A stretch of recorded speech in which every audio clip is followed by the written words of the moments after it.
Hello, welcome to Sterlo's Wrap. Oh, straight run! Bang, take advantage of it. Oh, stand and applause. It's a stupid question. It's I not. have far greater expectations of you than that. Oh, yes. He's gone all the way. Now, he's popular, he's a great leader, he's the mentality of this football team. Oh, and another one from Cleary. Well, it doesn't get much better, does it? Absolutely outstanding, and the finish is just as good. It's rugby league, isn't it?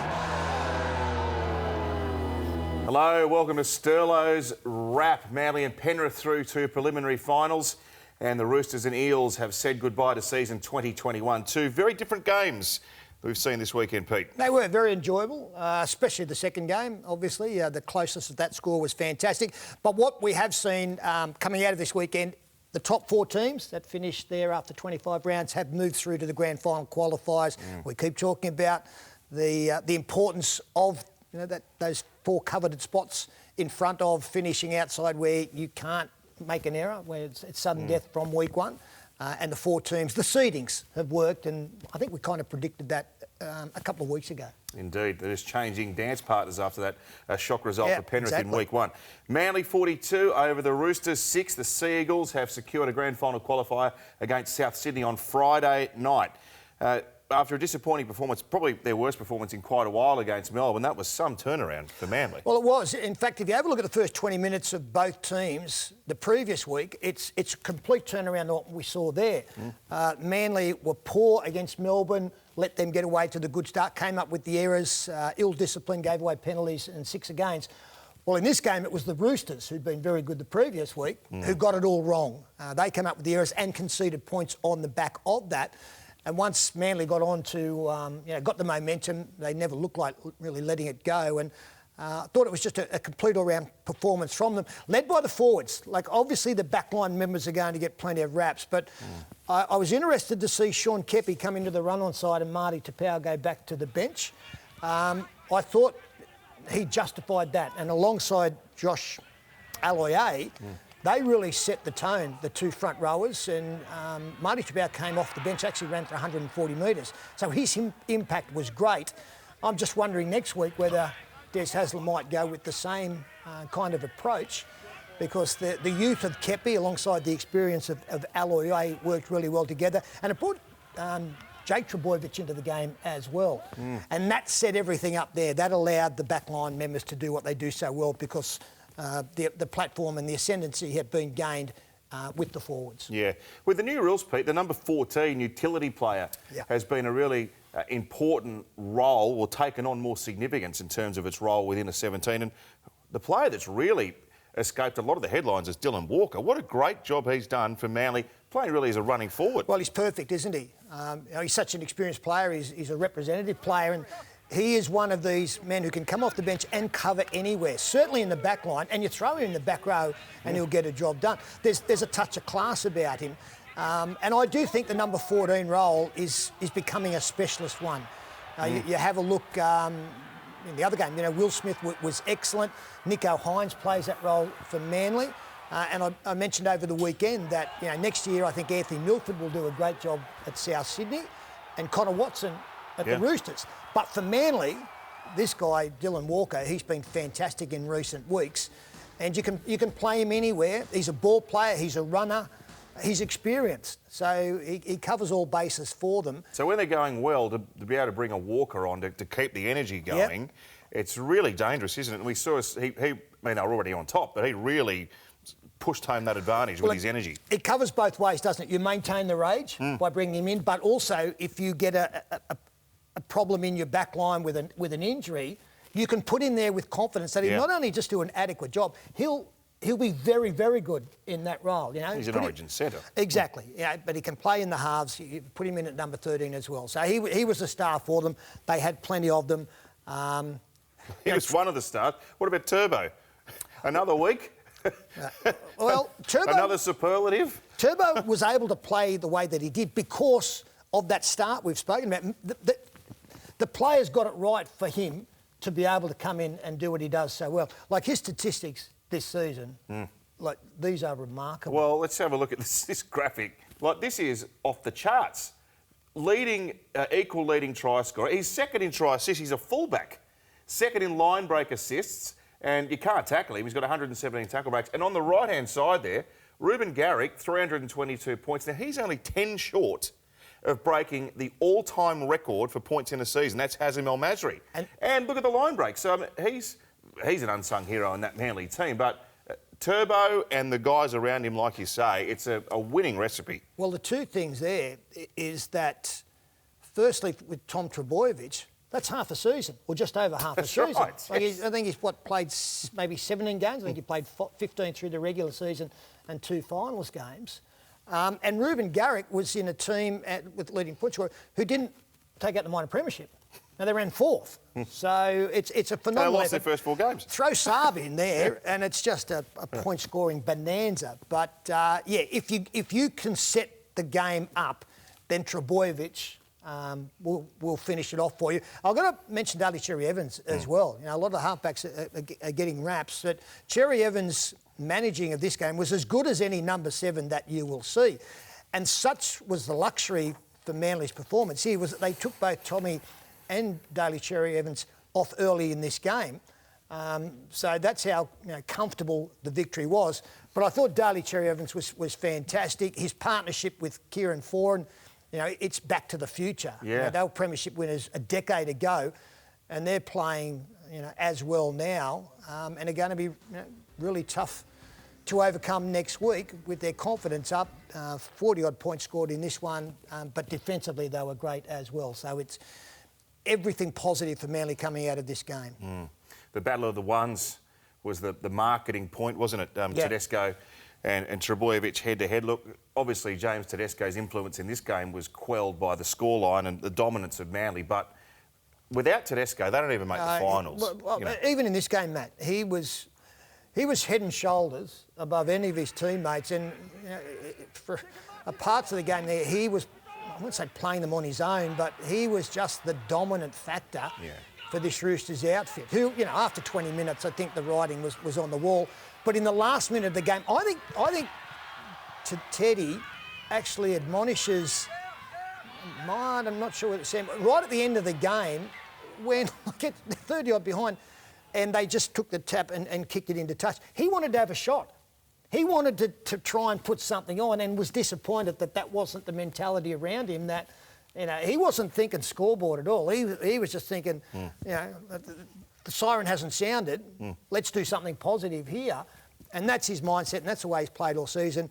Congratulations to Josh Morris on his career and finishing up in this game. But congratulations to James Tedesco on another magnificent season. He's been our best player in the competition for the last couple of the years, and he's right up here in that conversation again. In a different way this year. And his leadership is something that's really developed. And you can understand why Brad Fittler has promoted him to be the boss of the Blues. Absolutely. Because there was a surprise selection from some people when he was appointed, but we're seeing the leadership qualities that Freddie's seen. He may well be the Australian captain. He's not only leading by his actions, you can now see that the talk and in tough situations, players are looking to him to see, well, what do you want us to do here? So that's got leadership written all over it. A finals classic on Saturday night, the Battle of the West. Panthers 8, Parramatta 6. A try each, only a Nathan Cleary penalty goal before half-time separated the two teams in a finals epic. I was out of breath calling it. You were exasperating watching it. Sitting next to me, it had everything. It was wonderful. It was so engaging, and in a season where we've had point-scoring records broken, to actually get an 8-6 finals I thought it was a breath of fresh air. Again, I made the point that I was looking forward to the softening up period. I didn't expect it to go for 80 minutes because they were hitting as hard in the last 10 as they were in the opening 10. And that's a quality game of football. Look, in the end, the better team won. I think if you have a look at these opportunities here that Penrith missed, it probably shows that they had the greater chances to put points on the board. Desperate defence on so many occasions from Parramatta. Well, that's the point I wanted to make to you, Pete. I know that they had that chance with Cleary there and the one in the corner. If Parramatta aren't as desperate as they are, they score both times. Oh, absolutely, of course. So, it's testament to both teams that Penrith got themselves into these positions, but for Parramatta to be able to deny them on so many occasions, You know, and it had to come from kicks. A little bit fortunate here that Jerome Luai had stepped a couple of metres, well, maybe half a metre offside. They brought that back. I would have loved to have gone true to the grounding to see that whether he put that down or not. Because I think that probably was the case. But I guess what I'm trying to say is that I think, looking back, the better side won, despite the disappointment for us Parramatta fans that wasn't the case.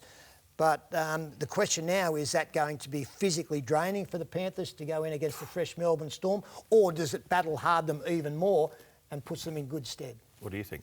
I think the latter. Yeah? I think that the youth of the team, it's the younger side in the finals. I think that will count in their favour. The concern, of course, is the fitness of Kickow, who's not only got an ankle problem, but I saw the gash. It's a nasty opening there. So he's a concern because he played a minimum role in this, which I guess adds even more significance to the signing of Pangai Jr. late in the season. That may well prove to be a masterstroke. And Brian To'o, even though it was described as a minor ankle injury, there are concerns coming out that he might not be right as well. So, guys like Pangai Jr. and the bench players might even be more important in regards to a couple of stars probably missing or maybe not having the impact that we would expect. Yeah. Great defence, look at that. Again, yeah, I mean, this is the main positive coming out of this for Parramatta, and I know when your season ends, it's hard to find positives, but this is a team who everyone that watches the game was saying were gone 6 weeks ago. You know, they've come within 2 points of making a preliminary final, and if they get the rub of the green with a couple of controversial decisions, they may well have won that game. Yeah, well, resilience has been something that's been questioned. We saw plenty of that in that game, and I thought late in the season as well. I want to... Ray Stone came up with a couple of errors, but you had to mention Ray. I do, because you just can't brush Ray. It's it shows again the health of your roster is so important. Again, I don't think we realised how important Reid Marnie going down when he did was, and then Joey Lussick with that calf injury.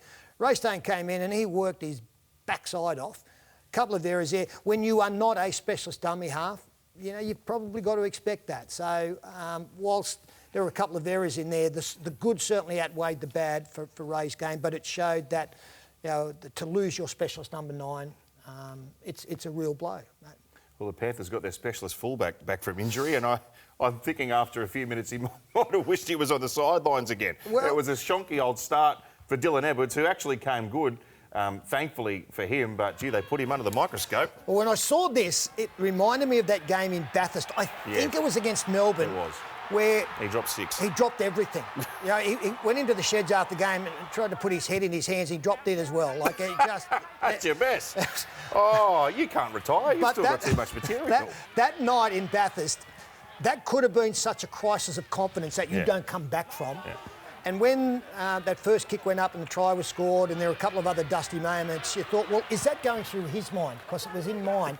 But it didn't. He was wonderful after that, and it's a testament to his resilience to come back from a nightmare night to come up with an error in the biggest game of the season so far and recover from that really, really well. So congratulations to Dylan on that. But I also want to congratulate the forwards from the Penrith side as well. I thought Api Coruscant was tremendous. Isaiah Yeo, I thought, was the best player on the field. And it's such a tight match where fatigue was such a factor. I thought Isaiah Yeo, to have the effect that was needed on his team, was very evident, both with the way that he played, but also, when a conversation needed to be had, it was his voice that was being heard. They struggle to score points, Pete. What's the issue? Well, it's a good question because they now, were scoring points at will at the start of the year. Well, 2 games in a row now, they've only scored a try in each game, and they've both come from kicks. So the previous week as well. So, look, I don't know. Maybe, I don't know if it's the quality of the defences or whether they're not just nailing their opportunities. Jerome Luai has admitted that his form was a little bit down, trying to be Nathan Cleary when he wasn't in the side. I thought Luai was better in this game and looked more dangerous, looked more lively. I don't think there's that many concerns. I just think when you get to finals football, you've got to, any opportunity that presents itself, you've got to nail, and that will have to be the case against Melbourne.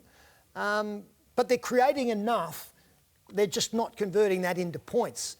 If they do that next week, you know, we'll get a great contest because Melbourne are so good at that. And, you know, for Melbourne, what a luxury for them to be able to sit back and have Josh Adokar have a week off, and he'll be flying next week. So they'll be at full strength. I still think Penrith can win the game, but I favour the sides that have the week off, and I think history supports that as well. But we'll see how that unfolds. Yeah, last one before we have a look at the fixtures and our broadcast times for the weekend. I saw Gus send a tweet saying that this result, 8-6, should put to bed forever the argument that the 6 again rule doesn't work in rugby league. I don't know exactly. I haven't seen the tweet, but... Well, he said that the quality teams can handle the 6 again rule. Yeah, An okay. 8-6 scoreline shows that the 6 again rule doesn't lend itself to runaway scorelines if you're up to it. And I agree with that, but I still think it needs to be looked at and modified. And I made the point in commentary in this game where Parramatta had defended 3 sets. I think Clint Gutherson brings the football back and got in a position for a quick play of the ball. And there's a leg pull. And then there was a deliberate, a cynical penalty given away. That should be a penalty. That should be a penalty, Yes. That's right, because the extra tackle didn't really help them, because what it did was Penrith got back to defend and the brick wall was back in place, whereas a quick play of the ball, they would have been kicking the football from over halfway into an attacking position. From that moment on, we keep saying that what you do in tackle 1, 2 and 3 determines what 4, 5 and 6 look like. So, yes, I can see where Gus is coming from, but I still think the 6 again has had such a dramatic impact that there are times where a penalty is a much more fair decision for the team that gets the 6 again, if you can follow that logic. Okay. Friday night footy, the first of these games. Souths v Manly, kick-off 7:50, I believe. Who are you tipping? Souths? I mean, this is such a hard game. Yeah, look, I'll go Souths. But again, I want to make sure that everybody's fit and ready and healthy to go. Blake Taff will be better for that run under his belt. So I just think that the week off is such an advantage, and I liked what I saw from them defensively, so I favoured them in that one. And you favour Melbourne for the Saturday afternoon game. Yeah, earlier kick-off, which I think will be good as well. I've flipped. I'll go Melbourne. Yeah. I'm going the 2 teams that have the week off because I think it's a big advantage. But having said that, I wouldn't be surprised if we see a Manly-Penrith grand final. Yeah. It could be that as well. All right, we'll wrap up the prelims and have a look at a grand final this time next week. Yeah, I didn't even think we'd get here at some stage during the year. No, and a couple of coaches have congratulated the NRL on the care factor through the course of this season. It's been wonderful. It's been difficult, but the players have embraced what they've had to do. So have the families and the clubs. And it's been a wonderful spectacle. And we'll have 2 great weekends coming up to finish the season off, absolutely no doubt. We'll chat to you next week.